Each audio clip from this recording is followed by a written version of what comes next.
देखिए, नमस्ते जैसे किशोर सदा तिवारी जी वत्सले कह रहे मातृभूमि। हैं, पहले तो मुझे नहीं हम लोग लगता चर्चा कि करने ये जा पटरा रहे हैं फँसेगा, क्योंकि उद्धव वो ठाकरे की आपस में ये पोजीशन गेम की। खेल कल रहे हैं, मैंने ऐसा ये बहुत सारे बताया लोगों था का कहना है। कि ये लेकिन फिर संभव भी है कि अगर बीएमसी का वाक़ई में चुनाव ये सामने खेमे खड़ा बने हुआ है हुए हैं, आगे और ये जाएँगे संभव और है पत्र कि लिखा गया है लोकसभा का चुनाव भी विधानसभा है को, और तो विधानसभा भी 2.5 साल विधानसभा चल चुकी है। क्वालिफ़िकेशन तो अब डिस्क्वालिफ़िकेशन के जो मामले में सोच कुछ सकती है। उनका लेकिन जो घड़ा खाली सबसे था वो उन्होंने महत्वपूर्ण भर है लिया सरकार होगा। के बने भर रहना लिया या से ना मतलब बने अब रहना, कुछ इस वो स्थिति में आ आएगा गए नो होंगे कि कॉन्फिडेंस मोशन। आगे अब कौन बैंक लेकर बैलेंस आएगा, ठीक हो कैसे गया आएगा, होगा। या फिर तो अब माननीय समझ में राज्यपाल कुछ के ये भी आ सामने ये सकता है कि रिप्रेजेंटेशन आए बीएमसी और वो अगर हाथ कहें से कि चला आप गया, क्योंकि बीएमसी का विधानसभा में चुनाव जब जाकर लड़ा अपना जाएगा तो नंबर बीएमसी के सेट चुनाव करिए, में नंबर निश्चित है करिए, कि क्योंकि कांग्रेस भी सब कुछ लड़ेगी होने और वाला है एनसीपी पटल भी पर। लड़ेगी। सदन का पटल जो एनसीपी बताएगा और वही कांग्रेस फाइनल है। बीएमसी के चुनाव में उसके अलावा उनसे ये हिस्सा जितनी भी बाहर की मांगेगी राजनीति चल रही और है, ये अगर सदन के बाहर ही तीनों रहने वाली है। मिलकर अब जिस सदन के अंदर रेशियो पटल में पर जिस उनके समय जाएगा, विधायक उस सांसद समय हैं, जो विधायक हैं और विधानसभा उसी के चेयर रेशियो में पर अगर बैठे बीएमसी में होंगे, हिस्सा मांग लिया तीनों उनका ने रोल जाता दोनों है। ने अब चेयरमैन आप तो कहें कि उद्धव वो के लिए तो विधान बड़ी स्पीकर समस्या होने नहीं वाली है, और लेकिन जो बीजेपी बैठा है अपनी वही स्ट्रांग स्पीकर है, होल्डिंग वही पर है निर्णायक ही है। भूमिका में होगा। तो इसलिए स्पीकर उद्धव क्वालिफिकेशन सरकार अगर डिस्क्वालिफिकेशन इन के दोनों मामले के में साथ ये बीएमसी का चुनाव फंसाते हैं, लड़ती है क्योंकि तो स्पीकर के पहले तो पास अपनी पावर इमेज होती हिंदुत्व है के और मुद्दे से हमारे खो चुकी है। कोर्ट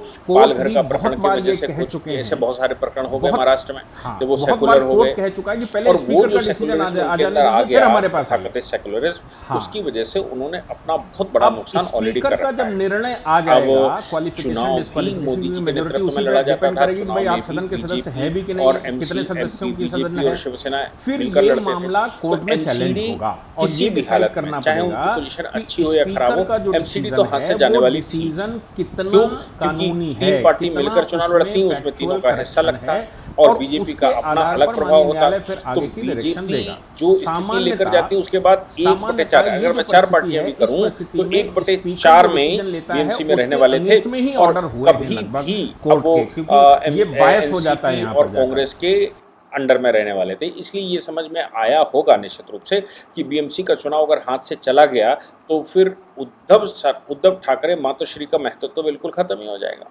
और आगे ये भी निश्चित है कि आगे 2025 में जो चुनाव है उसमें सरकार भी बनने वाली नहीं है और बनेगी भी तो कैसी बनेगी ये सोचकर दिल दहलता होगा उनका। तो मैंने कहा था कि ये संभव है कि बीएमसी के चुनाव के लिए अपने ही लोगों को तैयार करके ये सारा खेल खेला जा रहा हो और ये मैच फिक्सिंग हो। अब अगर मैच फिक्सिंग नहीं है तो मैं जो कह रहा था वो 30-35 विधायक 30-32 विधायकों को लेकर गए थे। पहले तो कहते हैं 18 विधायकों को लेकर वो सूरत गए थे, फिर धीरे धीरे एक एक दो दो करके 3-3 करके जाने लगे और सरकार में हैं उद्धव ठाकरे। तो सरकार में होते हुए किस प्रकार से वहाँ से लोग निकल कर चले गए, सूरत कैसे पहुँचे, सूरत से गुवाहाटी कैसे पहुँचे और ब्ला ब्ला ब्ला। अब इसमें 2-3 प्रश्न बहुत गंभीर हैं। संजय राउत कह रहे हैं कि आप आइए यहाँ बात करिए, वीडियो रिकॉर्डिंग मत भेजिए वहाँ से।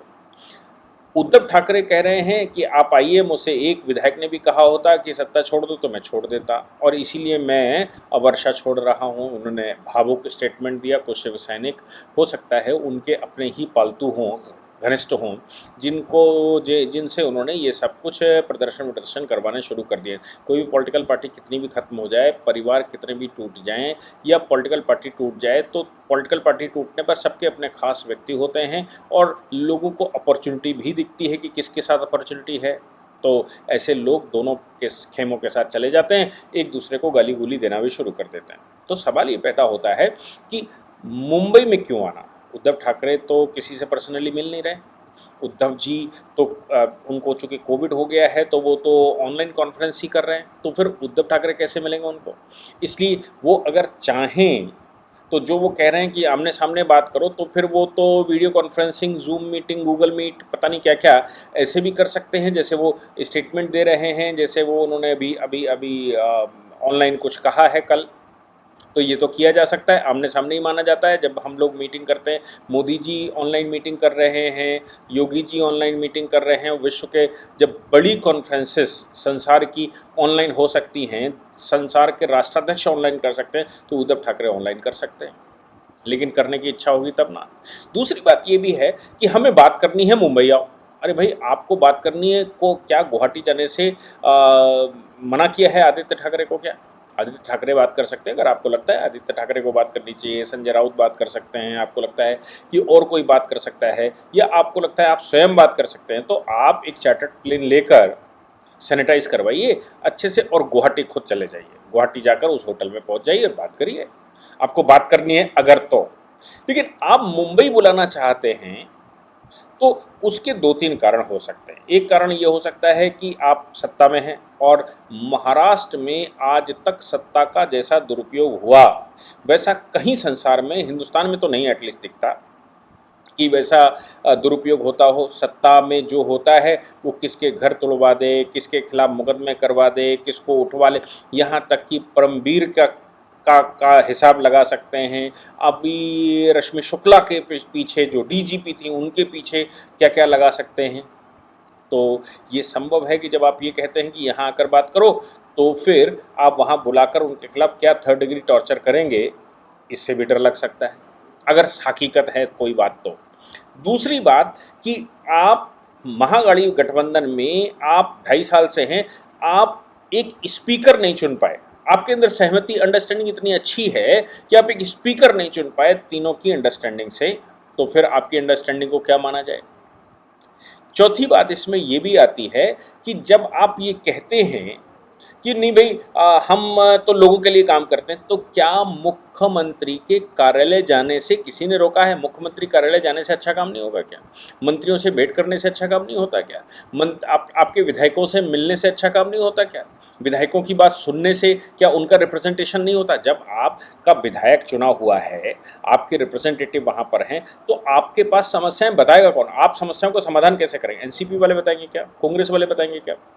जब आप अपने विधायकों से मिलने को तैयार नहीं हैं, जब आप अपने मंत्रियों से मिलने को तैयार नहीं हैं और मुख्यमंत्री कार्यालय जाते नहीं हैं, मातोश्री में लोग 4-4 5-5 घंटे खड़े रहते हैं, आप उनसे मिलते नहीं हैं, तो इसका मतलब ये हो गया कि आपके पास जनता का रिप्रेजेंटेशन, ऐसी कौन सी आपके पास छड़ी बूटी है, संजय की तरह दृष्टि है कि आपके पास पूरी सूचना जनता की आ जाती है, भाई जनता क्या चाहती है, आप बहुत अच्छा काम कर रहे हैं। आदित्य ठाकरे ने बताया कि जब उद्धव साहब का बहुत अच्छा काम है, उस काम के आधार पर ब्ला ब्ला ब्ला। तो आपका काम मैं तो नहीं समझता, अगर मैं मंत्रिपरिषद में हूँ या मैं किसी सत्ता में आ जाऊँ, मैं स्वयं की बात कर रहा हूँ, मैं अगर मुख्यमंत्री होता तो मुझे इनपुट्स चाहिए होता है कि भाई काम करें कैसे, क्योंकि जो बनी बनाई सत्ता है, जो एडमिनिस्ट्रेटिव मशीनरी है, वो तो अपने हिसाब से चलती है। जो आईएएस लॉबी जिसको आप कहते हैं, वो अपने हिसाब से चलती है। सरकारी मशीनरी अपने हिसाब से चलती है। सरकारी मशीनरी किसी की सगी नहीं होती। सरकारी मशीनरी से आपको काम करवाना पड़ता है, क्योंकि वो सब एम्प्लॉई हैं, वो सब नौकरी कर रहे हैं, और नौकरी करने वाले अपने दिमाग नहीं लगाते। नौकरी करने वाला सुबह आता, शाम को जाना चाहता है।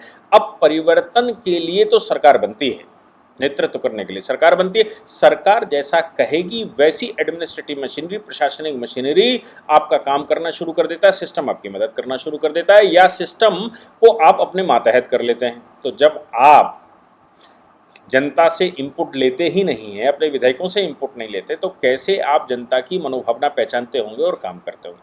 अब एनसीपी के थ्रू लेते होंगे, कांग्रेस के थ्रू लेते होंगे, तो फिर आप समझ सकते हैं कि वो सूडो सेक्युलरिज्म कितना हावी हो चुका होगा। और आप तो ये देख ही रहे होंगे कि किस प्रकार से महाराष्ट्र में सूडो सेक्युलरिज्म की वजह से समस्याएं आ रही हैं। पालघर की घटनाएं, पालघर जैसी घटनाएं आपके सामने उसका इलास्ट्रेशन है। तो एक बात ये आ गई।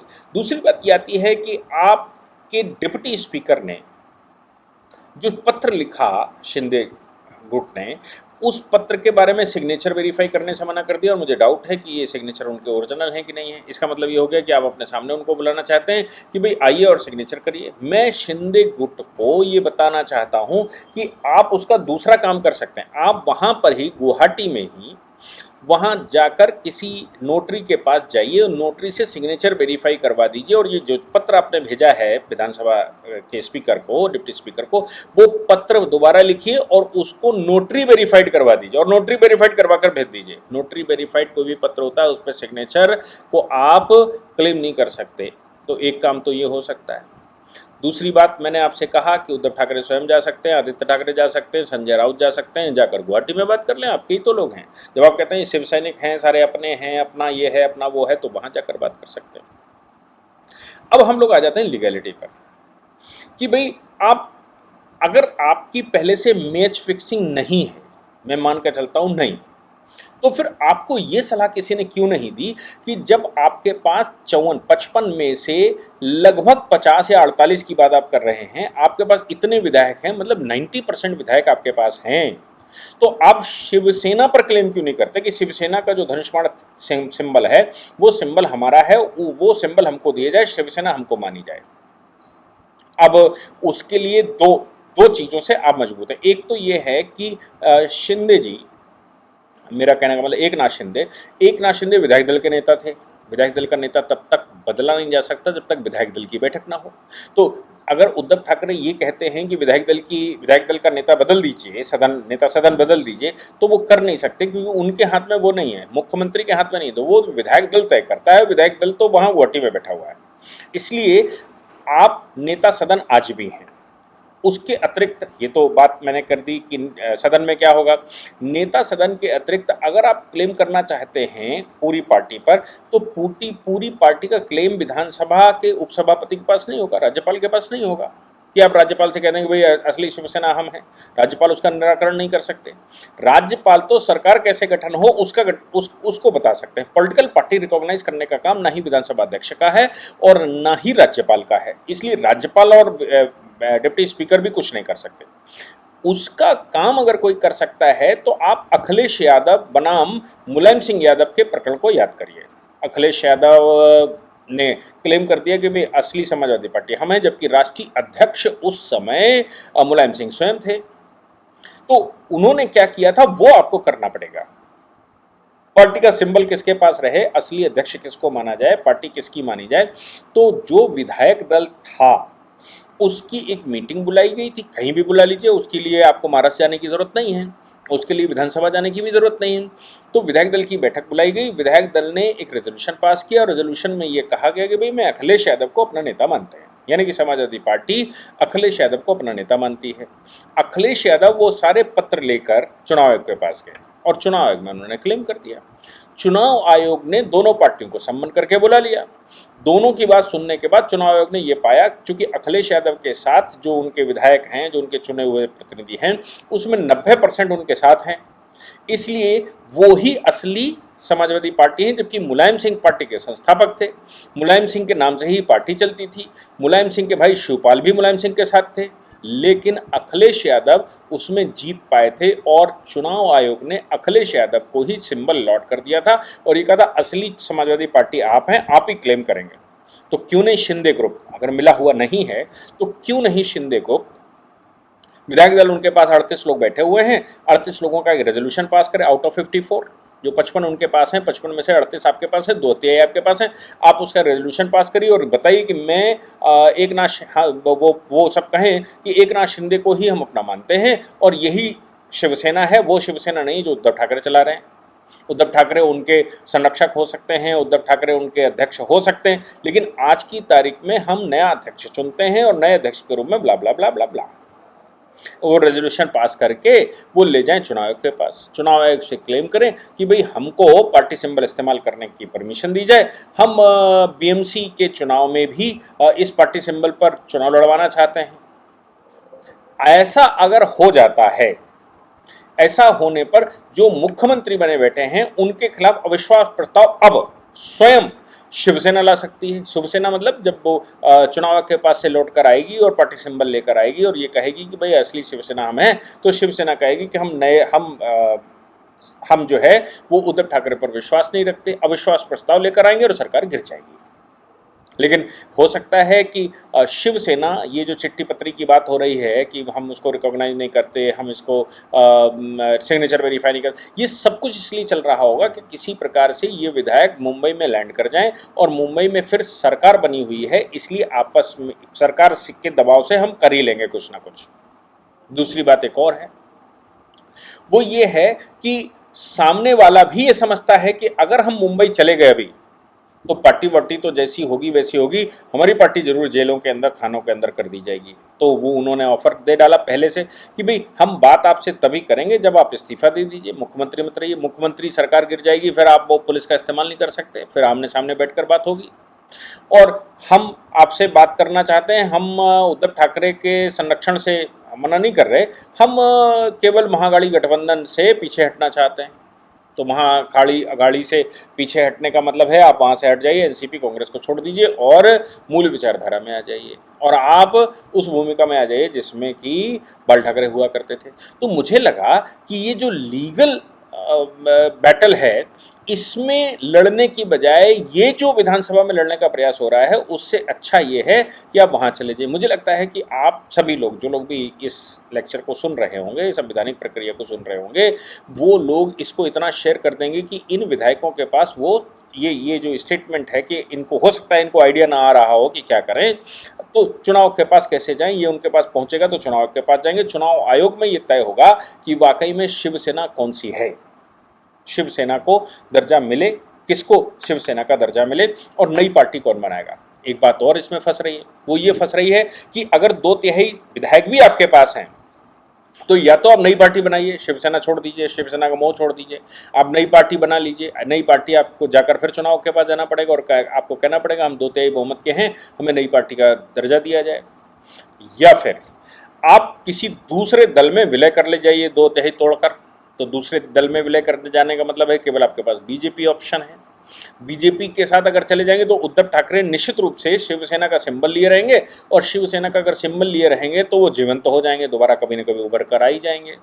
इसलिए आप अगर वाकई में उद्धव ठाकरे के बारे में आपका विचार ये है कि उद्धव ठाकरे सूडो सेकुलर हो गए हैं, ये बाला साहब की विचारधारा को भूल चुके हैं और लालच लोभवश ये किसी भी हद तक गिर चुके हैं, तो आप शिवसेना पर क्लेम करिए और शिवसेना का क्लेम जो जाएगा वो वहाँ नहीं जाएगा, शिवसेना का क्लेम चुनाव के पास जाएगा, वहाँ जाकर आप क्लेम करिए और उसके बाद माननीय राज्यपाल से मिलिए, राज्यपाल से कहिए कि भाई हम शिवसेना हैं और हम उद्धव ठाकरे के सपोर्ट वापस लेते हैं। राज्यपाल फ्लोर टेस्ट के लिए बोलेंगे, फ्लोर टेस्ट में आप जाकर वहाँ सीधा सीधा, चूंकि आप शिवसेना होंगे इसलिए फ्लोर टेस्ट आप गिरा ही देंगे। लेकिन उससे पहले महामहिम राज्यपाल वो उसकी मुख्यमंत्री की शक्तियों को कैसे विलित करेंगे ये देखना पड़ेगा, क्योंकि ये सब कुछ तब तक ये दबाव है जब तक सत्ता उनके हाथ में है, जब तक फोर्स उनके हाथ में है। और ये महागठी गठबंधन के जो पार्टनर्स हैं, कांग्रेस हो गई या एनसीपी हो गई या खुद उद्धव ठाकरे, किसी भी हद तक जा सकते हैं बचाने के लिए अपने आप को, अगर ये वाकई में लड़ाई है। अदरवाइज अगर ये प्रक्रियाएं नहीं हो रही हैं तो मैं आपको फिर से आश्वासन दिलाना चाहता हूं कि ये बीएमसी के चुनाव सामने खड़ा हुआ है। बीएमसी के चुनाव में कैसे बचा जाए, महागठी गठबंधन से कैसे बाहर निकला जाए और उससे निकलकर बीजेपी के नज़दीक, बीजेपी की पार्टनरशिप में कैसे बीएमसी का चुनाव लड़ा जाए, उसकी सब कवायद चल रही है। एक आध दिन में वो सेटल हो ही जाएगा। जय हिंद, जय भारत, वंदे मातरम।